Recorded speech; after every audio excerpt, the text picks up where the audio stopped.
Hello and welcome everybody to this week's Market Talk. And we have Marios Poumpouris from Chillerbox, he's the MD there. And we have Steve Hobbs, who is the director of Grande Cuisine, and he's also just taken the chairmanship of FEA. So welcome both. Thank you for joining us this week. Good morning, nice to be here. Yeah, absolute pleasure. Thank you very much for the invitation. Indeed. No problem at all. Steve, I'm going to start with you. On that note, that you have joined the FEA board, well, you've moved up from vice chair to chair. A couple of years ago, when you signed up to start on the conveyor belt towards chairmanship, did you ever think that you would be taking the helm at such a crazy time? Claire, I will let you into a big secret, and Keith Warren, CEO, is well aware of this. So many years ago, Keith and I had a conversation when I didn't quite have as much grey facial hair. But I referred to the FEA, or then as it was Caesar, this old boys network that was only there for the benefit of certain individuals. Got severely reprimanded by Keith and told, if that's what I felt, get yourself onto council and do something about it. And I have to say, it's quite frightening after 10, 12 years of being involved with council to now sit here as chair. Is actually quite frightening. And I honestly will say to anyone, you can do anything in this industry if you put your mind to it. It's marvellous. Oh, brilliant. But how does it feel taking the helm at this particular time, though? There's so many issues to deal with, existential threats to the industry. I know. I have to say, the work that's been done by previous chairs, and certainly the last couple of years have been done by John Whitehouse at First Choice, has been great. But who'd have thought when he said to me 2 years ago now to stand as his vice chair, we'd be sitting here today doing virtual meetings, not being out seeing clients, our whole hospitality market sector in a second, what I term social lockdown. We've got some massive challenges to face. But as I've said in my speech to the membership, the first year or so is going to be one of possibly retraction and consolidation. And all I'm hoping is by the end of this, come the second year of my tenure, it's going to be about a growth in our sector, and everyone's going to go, what a great job Steve did as FEA chair. Well, Steve, we'll come on to some of the aims and objectives that you have for the association shortly. But Marios, just to bring you into the conversation here, can you describe what the year has been like for you, and do you feel like business is getting back on track again, or do the latest set of announcements feel like a bigger setback than ever? Well, clearly it's been a roller coaster year for us, like it's been for absolutely everybody, really. We've had some lows, but we've had some highs. I think with the first lockdown, it was kind of getting our heads around what COVID was, how serious it was, what the implications were. Getting our working environments in order to be COVID secure, to get people at least partially back to the office, and kind of just trying to understand what the new world was going to be all about. Kind of coming out of first lockdown, there was obviously some pent up demand, and the summer was good, and actually coming towards lockdown number 2. We felt quite confident. We'd had the opportunity to look at our business in its entirety, see where things could be improved, see where we could cut costs, look at our marketing, look at what we were doing with the marketing, change strategy, and come back with a stronger marketing strategy, much more digitally focused than it was before. And we were kind of ready to take on the world again. And of course, then lockdown number 2 sort of started getting closer with the tier system and going up the tiers just before lockdown. And then it was like a bit of a kick in the teeth again. That said, we have kept relatively busy throughout. Even this lockdown 2 for us hasn't felt like the same as lockdown 1. We've still been busy with projects in the pipeline. We are seeing newcomers to the marketplace on the high street that with new concepts that we're talking to, albeit relatively early. discussions. But that's kind of reinforced what I thought would be happening, is that the new horizon would offer up opportunities for newcomers with new ideas, where property would be easier to acquire, and maybe they've been put out of work by COVID and want to do something that they've always wanted to do or whatever. And we're starting now to see that, albeit that it's obviously it's more in the suburbs than central London. But yeah, we're quietly confident, actually. Yeah, that's good to hear. And your work over the years has obviously been in multiple sectors. I know you do a lot in education, as you mentioned there, high street and restaurants and fast casual and so on. Do you think your customer base is going to shift as we move into 2021? I think it will. I mean, funnily enough, we've been doing far less on the high street for the last couple of years, I would say. And so that when lockdown 1 happened, it didn't affect us that much because we were less reliant on the high street. So, you know, in the last year or so, we've done work in things like gyms, in food processing facilities, food retail, which obviously is actually thriving despite everything, nursing homes, and that kind of thing. So that kind of work has tended to continue, and now we're seeing these newcomers, these green shoots of newcomers that are talking to us with their concepts, wanting to bring them to the high street. It's been a mixed bag. Where we've seen the biggest hit is actually with contract catering. So where we work with a few of the contract caterers, particularly in central London, doing the corporate staff restaurants.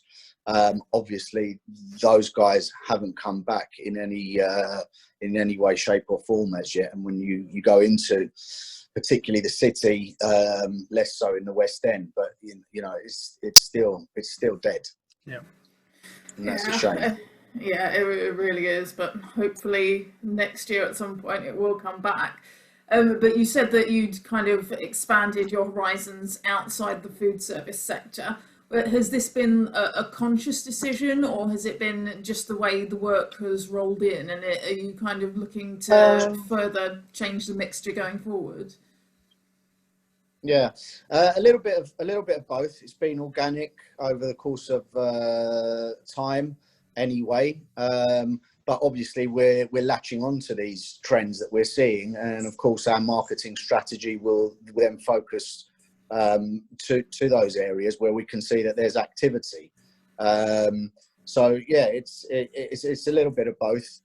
Obviously, we always historically, because of our background in refrigeration, we've always done air conditioning. So that's again, we've obviously had quite a hot summer this year as well, which has helped on the air conditioning side, which is a not it's an important part of our business, not massive. But it is an important part, so we can see growth there. And tied in with that is general ventilation. So, for example, we're just finishing off a project out in the suburbs, which is a new gym, and it's all the air conditioning and general ventilation for the gym, basically. So, it helps that we've got a mixed bag, and we run a small, tight ship, so our overheads are low, and we've remained that way. And I think we're actually better placed than some of our bigger competitors because of that, and our low overheads. We're very hands-on as directors, myself and Michael. We get out there, we see our clients personally, we give a personal service, and that's what we sell ourselves on. But it means we're not reliant on a big, heavy, in terms of cost, sales team. So yeah, we're quietly confident about the future. Good stuff. We like some positivity. Coming back to you, Steve, on the topic of the FEA chairmanship, how do you intend to help the industry through this COVID period? Because I know obviously that's one of the main aims that the main challenges that you're going to face during your tenure. Yeah, I mean, for me, you take on this, or I take on this role at what is, the most challenging time for all business. COVID and Brexit, as I keep saying, are two 5-letter words that have come into the UK English language in in a relatively short period of time, but can have massive impacts for us, not just, the next 3 months, but, over the next couple of years. And, it's been tough. I have to say, the work that the FEA, Keith has done, and the Secretariat with Sarah Jane and Jocelyn and Adam has been amazing behind the scenes, with lobbying, working alongside, other trade associations to get a message out there, working with UK hospitality. And I think as an industry, we've really identified, that we can work together as associations, and I think, can build on that for the future. And one of the big announcements that obviously came out last week that I don't know if everyone has sort of seen about, but, that local government is now there to be able to provide, assistance and grants and loans to all of the supply chain. Now, that doesn't just necessarily mean, the restaurateurs or the operators. It means, us as small and medium and large size business can go to local government because, we are being impacted on that. So that just shows how associations working together can get through it. Then coming on to the whole Brexit thing, here we are, the 20-something of November. We are leaving the transition period in December. We still have no idea what's expected of us as importers. What's then the implications of relationship we have with importers to, marry us as a distributor of the product, and who's paying custom duties, who's having to pay VAT up front. So there's lots of things that again, the FEA are working on. There's the whole UKCA marking that's coming in, be it for manufacturers of product here in the UK exporting to mainland Europe, be it us as a business importing product from Europe into the UK, getting your EROI numbers set up. It's just been a real struggle to understand. But as I said, the whole guide and the whole thing that the FEA has put out, is there to help members, to guide them very much in that way and get them through these, what are tough times currently, but hopefully, come March, April next year, it will be the new world we live in, and can all get back to doing what we enjoyed doing initially. And Steve, just to sort of focus in on the Brexit issue, as you described there there is still so much up in the air, and there really is only a small window left now before this transition happens. Behind the scenes at the FEA and among your peers, I mean, how worried are you that the progress just isn't happening? To be fair, I think when you talk to most of the membership now, whereas the first 3 or 4 months of this year was obviously COVID, how you then, put in place the operating systems, whatever. Now it is just about Brexit. We are operating in the world that we work in now. But like I said, we really do have no clarification from government as to what to expect. So, when I talk just with our freight forwarding companies, what's the expectation come January? They're saying to us, well, look, if you can get products shipped into the UK by the end of December, great, hold it in stock. There is an expectation that January is going to be a bit of a nightmare at the border. There's going to be lots of shipments held up because, companies haven't got their GB, EROI numbers in place.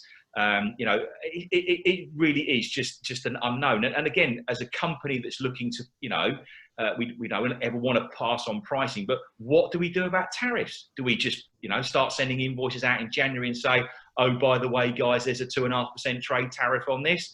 We just need clarification. And I know that, as I said, Keith and others within the association are working very, very hard to just get that clarification. But like all of us, I only know as much as you read in the papers every day. Yeah, and that's one of the issues at the moment. And Marios, coming on to you then, in terms of how this affects you, obviously as a distributor, you're kind of one step removed, I guess, because you're not importing directly, you're importing through the suppliers that bring that in. Are you having to factor this into projects that you might be specifying for at the moment, or conversations you're having with your customers about next year? Not overly. I mean, thankfully we are one step removed, and I feel for the suppliers and our friends at FEA and their members, because that unknown is massive. How do you manage that?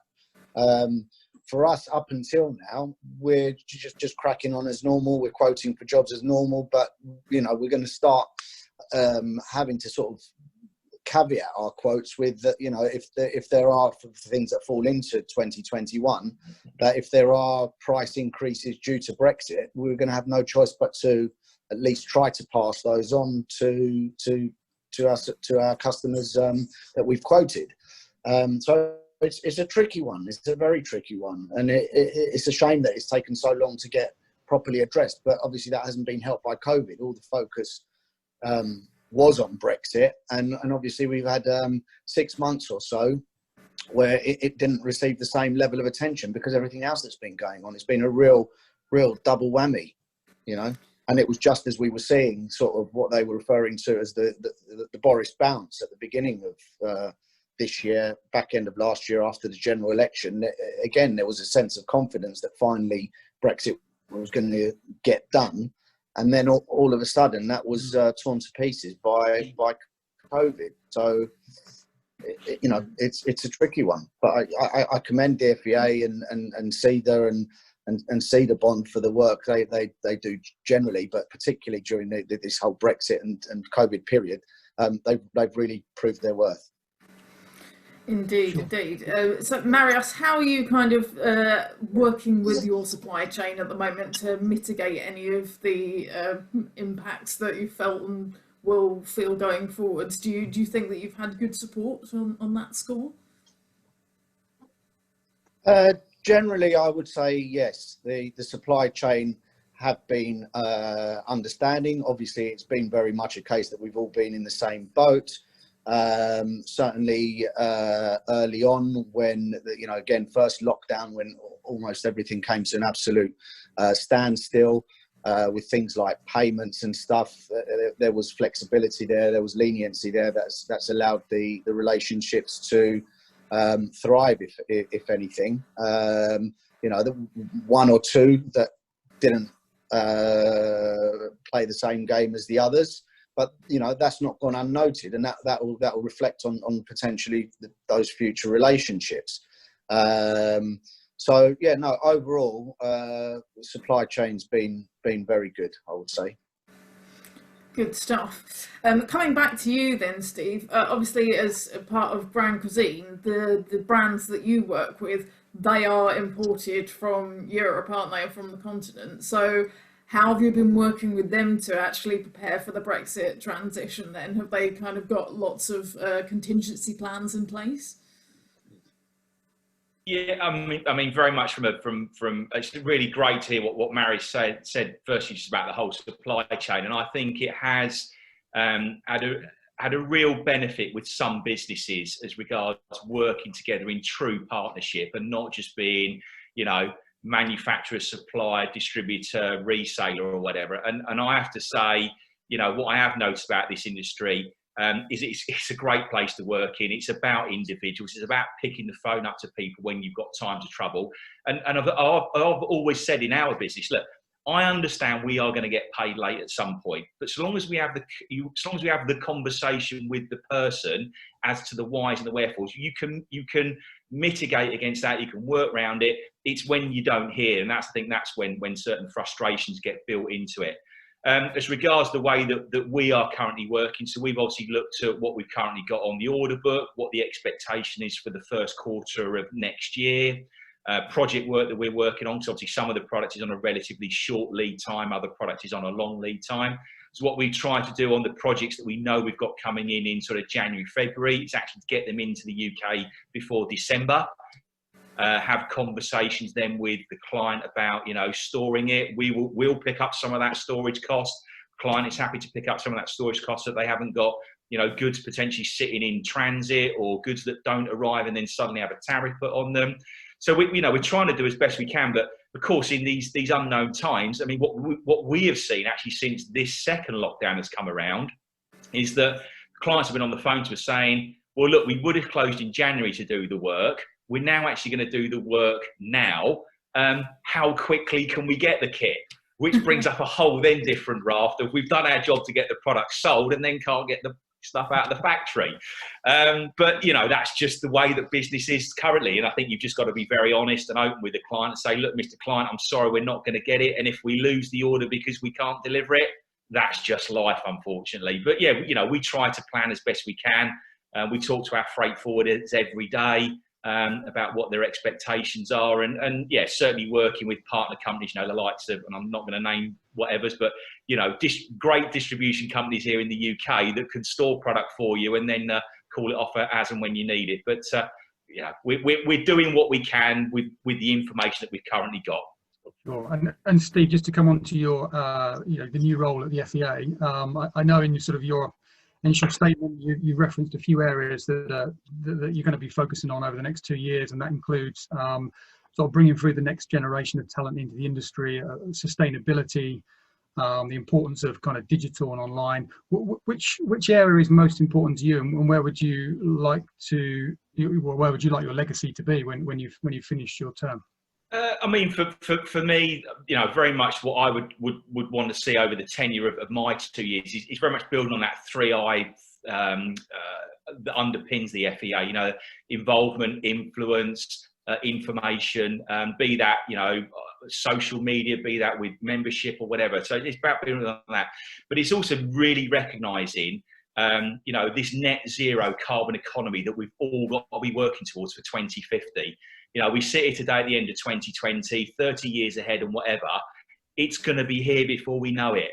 So for me, that thing of, you know, making the association of what I would term a greener association, talking to its membership, talking to its, you know, outside bodies of how we do that. And for me, you know, one of the big things that we announced, obviously the AGM, and I know that we're going to be pushing a lot more next year, is very much what the Trees for Cities initiative, you know, by being able to carbon offset as a business, going and planting, you know, 2,500 trees, that, you know, helps towards, you know, offsetting your carbon footprint as a business. And the FEA, by doing that, can provide that as a service to its members, you know, so the membership doesn't have to worry about what it needs to be doing. You know, we've already set up a group within the association to look at, you know, the net zero carbon impact that we have to have as businesses, and how we can work as an association for continual use of product, reprocessing of products, so that we're not, you know, putting 4-burner, 6-burner ranges into landfill site. We're actually using those component parts. And I've always said it, you know, this industry actually does have a very good credentials, because we're all working with stainless steel, and fundamentally stainless steel is the most reprocessable and reusable product that we're working with. So, you know, as an industry, I think we really can work very, very hard on that. And that for me will be the big thing, that if I can leave at the end of my 2 year and people say, well, actually, yeah, you know, we are at a point of understanding that net zero carbon economy by 2050 will be a great thing. Because I think sometimes you'll sit there and go, yeah, I know it's coming. But, you know, if we don't get involved and we don't influence and we don't get involved, we're not going to have a say when it comes to the impact that's going to have on us all. Yeah, sure. Okay. And Marios, does that kind of message chime with you and the discussions you're having with operators, or has the focus on sustainability been sort of impacted because of COVID and the cost issues that operators are facing right now? Yeah, I'll be honest, we don't, with the types of operators that we use, sustainability is not massively on their agenda. Obviously, from our perspective, we are pushing and plugging products that are more sustainable, that are more energy efficient, that do use less water, etc., as part of our sales pitch. But generally, because we deal very much with independent operators, single site operators, they're on tight budgets. A lot of it is about the initial capital outlay, and unfortunately less about sustainability. But we try and do our bit through our normal practices, basically. So that's kind of where things stand generally with us. Right, yeah. Sorry, Marius, can I just jump in there? It's quite interesting. So we had a conversation about this within the FEA quite recently. And when you sit and think about a piece of equipment has, you know, in essence, what, an 8 to 10 year life expectancy. we're only 3 cycles of equipment away from being a net carbon environment. And when you think of it like that, quite quite thought-provoking. Indeed. We're approaching the end of our time together today, but I will ask the same question to both of you. So I'll start with Marius. How do you see the prospects for your business and the industry going into 2021? In short, and in the words of Nina Simone, it's a new dawn, it's a new day, it's a new life, but I'm feeling good. I love it. I love it. And the same question to Steve, prospects for Grande Cuisine and for the industry in general. I certainly feel that obviously 2021 is going to be better than 2020, and I think we'll all look back on 2020 as the year that didn't happen when you come to look at accounts in 5 or 10 years' time. I actually think that, that unfortunately there's going to be some tough times ahead, but fundamentally I think it's going to be good for us all. I worry about city centre locations only because there is not the footfall that there once was of people heading into, London, Manchester, Birmingham, or wherever. However, I think regional businesses are going to do exceptionally well. The whole thing of staycation is here. I can't see us all wanting to suddenly disappear off to continental Europe next year for holidays. I think there'll still be a lot of concerns about that. So for me, our focus, and I'll certainly be saying to the wider market, is look at regional businesses. They are going to be busy come March, April, May next year, and we're going to have a superb summer. I love it. That's a really upbeat, fingers crossed. really upbeat note to end on. Thank you very much, guys, for joining us this week. And everyone watching, join us again next week for another episode of Market Talk.